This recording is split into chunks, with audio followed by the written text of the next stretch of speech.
विधान परिषदेच्या एका जागेसाठी तब्बल 75 जण इच्छुक होते आणि निवड झाली फक्त एकाची, ज्याच्या नावाची चर्चा लांब लांब पर्यंत नव्हती. होय, मी बोलते झिशान सिद्दीकी यांच्याबद्दल.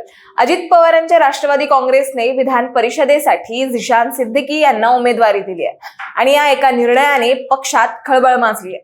ज्यात मिटकरी नाराज झालेत, त्यांनी या संदर्भात पोस्टही शेअर केली आहे. त्याचबरोबर तटकरेंना देखील धक्का बसलाय, कारण त्यांच्या मुलाच्या नावाची चर्चा होती. पण आता प्रश्न हा आहे की राष्ट्रवादीने झिशान सिद्दीकी यांना उमेदवारी का दिली, याबद्दलच आपण सविस्तर जाणून घेणार आहोत त्या व्हिडिओच्या माध्यमातून. दरम्यान चॅनलवर नवे आला असाल तर इकडे खाली दिसत असलेल्या सबस्क्राईब बटनवर लगेच क्लिक करा. तर झालं असं, महाराष्ट्र विधान परिषदेच्या रिक्त होणाऱ्या 9 जागांपैकी अजित पवारांच्या राष्ट्रवादी काँग्रेसला फक्त एकच जागा लढवता येणार होती, ज्यात 30 एप्रिलला हा उमेदवारी अर्ज दाखल करण्याचा शेवटचा दिवस होता आणि या एका जागेसाठी 12 मे रोजी मतदान होणार असून एक आमदार निवडून येण्यासाठी 28 मतांचा कोटा आवश्यक आहे. म्हणजे तिकीट एकच, पण इच्छुक किती, तर तब्बल 70 ते 75. इव्हन सुनील तटकरे यांनी स्वतः माध्यमांशी बोलताना सांगितलं होतं की पक्षात 70 ते 75 जण इच्छुक असून संध्याकाळी याविषयी निर्णय घेण्यात येईल.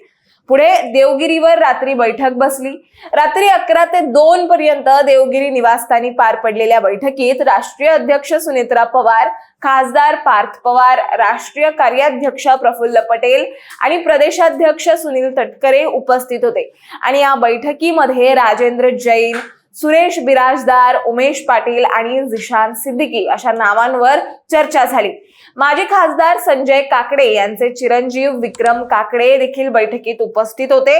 मात्र त्यांच्या नावाला पक्षात तीव्र विरोध होता आणि अखेर शेवटच्या दिवशी नाव जाहीर झालं ते झिशान सिद्दीकी यांचं. उपमुख्यमंत्री सुनेत्रा पवार यांच्या अध्यक्षतेखाली पार पडलेल्या कोर कमिटीच्या बैठकीत हा निर्णय घेण्यात आलाय. राष्ट्रवादी काँग्रेसने माजी आमदार झिशान सिद्दीकी यांना विधान परिषदेची उमेदवारी अधिकृतपणे जाहीर केली आहे. पण हे झिशान सिद्दीकी नक्की कोण, त्यांचा राजकीय प्रवास काय, असा प्रश्न जर तुम्हाला पडला असेल तर सांगते. झिशान सिद्दीकी हे महाराष्ट्राचे माजी मंत्री स्वर्गीय बाबा सिद्दीकी यांचे पुत्र आहेत. ते आधी भारतीय राष्ट्रीय काँग्रेसमध्ये होते आणि मुंबई युवक काँग्रेसचे ते अध्यक्ष म्हणूनही त्यांनी काम केलंय. दरम्यान 12 ऑक्टोबर 2024 रोजी वांद्रे या ठिकाणी बाबा सिद्दीकी यांची निर्घृण हत्या झाली. त्यानंतर यांच्यावर देखील त्या पद्धतीचा हल्ला होईल अशी शक्यता वर्तवण्यात येत होती. पण तरीही कशालाही न डगमगता झिशान सिद्दीकी यांनी पक्षाचं काम हे चालू ठेवलं होतं आणि त्या धक्कादायक घटनेनंतर झिशान सिद्दीकी यांनी अजित पवार यांच्या नेतृत्वाखाली राष्ट्रवादी काँग्रेसमध्ये प्रवेश केला आणि विधानसभा निवडणुकीत ते वांद्रे पूर्व मतदारसंघातून लढले. मात्र ठाकरेंच्या शिवसेनेच्या वरुण सरदेसाई यांनी त्यांचा पराभव केला. पण मुद्दा असा आहे, आता राष्ट्रवादीने झिशान सिद्दीकी यांना उमेदवारी का दिली, तर पराभवानंतरही पक्षाने झिशान सिद्दीकी यांच्यावर विश्वास कायम ठेवला असून त्यांच्या तरुण नेतृत्वाचा आणि मुंबईतील प्रभावाचा उपयोग करण्याचा निर्णय राष्ट्रवादीने घेतला असल्याचं बोललं जात आहे. आणि महत्वाचं म्हणजे त्यावर असलेल्या कठीण काळातही त्यांनी पक्षासाठी काम केलं, म्हणून कुठेतरी त्यांना त्यांच्या कामाची पावती म्हणून ही उमेदवारी देण्यात आली असं म्हटलं जात आहे. आणि अत्यंत महत्वाचा मुद्दा म्हणजे मुंबईत मुस्लिम मतदार मोठ्या संख्येने आहेत. मुंबईत राष्ट्रवादीचे बरेचसे मुस्लिम आमदार, नगरसेवक निवडून आलेत. त्यामुळे राष्ट्रवादीने मुस्लिम चेहरा देऊन मुंबईचा गड बळकट करण्याचा डाव आखलाय असं काही राजकीय विश्लेषकांचं मत आहे. बरं, एकीकडे असं असलं तरी मात्र दुसरीकडे या निर्णयाने पक्षात नाराजी पसरली आहे. राष्ट्रवादीचे विद्यमान आमदार अमोल मिटकरी यांनी या संदर्भात एक सोशल मीडिया पोस्ट केली आहे. त्यात असं म्हटलंय की माझ्या लढाईचं हेच फळ मिळेल, ही मानसिक तयारी 29 जानेवारीलाच केली होती दादा. हरकत नाही दादा, तुमच्यासाठी एक संधी काय, अशा 1000 संधी हा अमोल मिटकरी ओवाळून टाकेल. तुमची लढाई कालही लढत होतो, आजही लढत आहे आणि उद्याही लढत राहील. आणि या लढाईत कोणी सोबत असो अथवा नसो, न्याय मिळेपर्यंत ही लढाई थांबवणार नाही. तीच तुम्हाला खरी श्रद्धांजली ठरेल.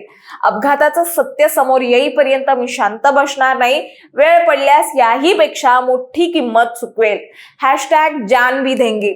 यावरून एक लक्षात येत आहे, अमोल मिटकरी यांना उमेदवारीची अपेक्षा होती, मात्र ती त्यांना न मिळाल्यामुळे ते आता नाराज झालेत. एवढाच नाही तर हा निर्णय तटकरेंना देखील मोठा धक्का मानला जातोय, कारण राष्ट्रवादीच्या एका जागेसाठी ज्या नावाची चर्चा होती त्यात प्रदेशाध्यक्ष सुनील तटकरे यांचे चिरंजीव अनिकेत तटकरे यांचंही नाव होतं. मात्र अखेर झिशान सिद्दीकींनी बाजी मारली, त्यामुळे हा निर्णय तटकरेंसाठी मोठा धक्काच मानला जातोय. शेवटी एक लक्षात घ्या, राष्ट्रवादीने एका दगडात अनेक पक्षी मारलेत. म्हणजे झिशान सिद्दीकी यांना उमेदवारी देऊन राष्ट्रवादीने मुंबईचा गड राखण्याचा प्रयत्न केलाय, पण यात मिटकरींची नाराजी आणि तटकरेंची नाराजी हे दोन घाव पक्षाला आतून लागणार आहेत. तुम्हाला काय वाटतं, झिशान सिद्दीकी जिंकतील का आणि राष्ट्रवादीला पक्षांतर्गत नाराजी शमवता येईल का, हे आम्हाला कमेंटमध्ये नक्की सांगा.